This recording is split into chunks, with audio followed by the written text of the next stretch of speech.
Dear brothers and sisters,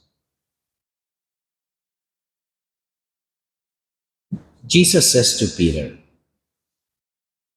"Where I am going, you cannot follow me now, but you will follow afterward."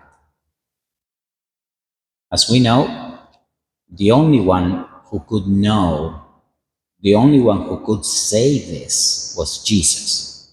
Okay? Jesus, because he was God, he knew as a human being also what would happen in the future.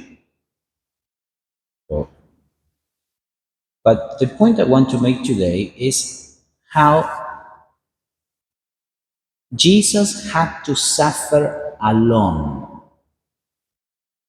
His suffering, because it was the suffering for all of us, had to be the most extreme suffering.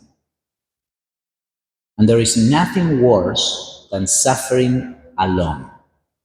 Suffering is already bad, but Jesus wanted to endure not only suffering, but the betrayal, the abandonment from those he loved the most.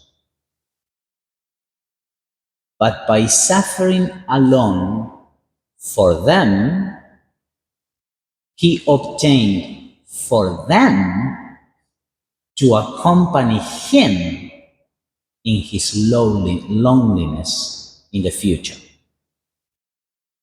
Peter also died for Jesus later, not that night. That night, Peter left Jesus alone. But many years after, Peter was strong enough to suffer alone and abandoned for Jesus.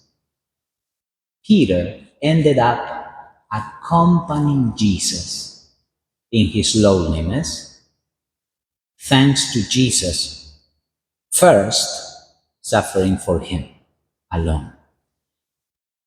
It's terrible. And I think it has something to do with the mission of many of us in our own lives.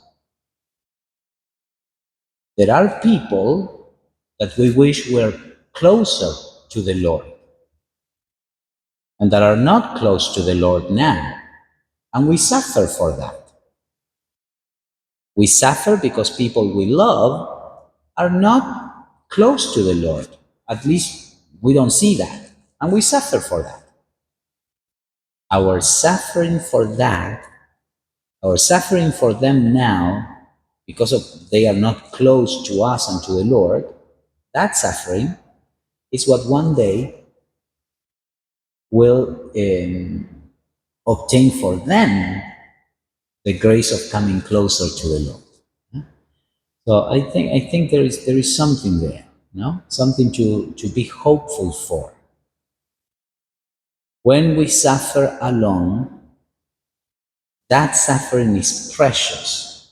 That suffering produces community.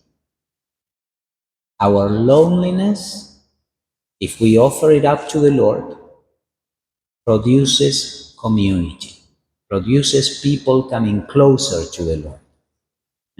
So let us never despair. Let us get the point. Jesus knew, where I am going, you cannot follow me now, but you will follow. I know you will follow because what I'm doing now is so that you can follow later.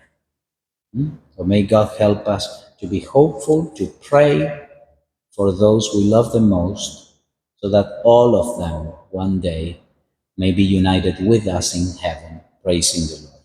Amen.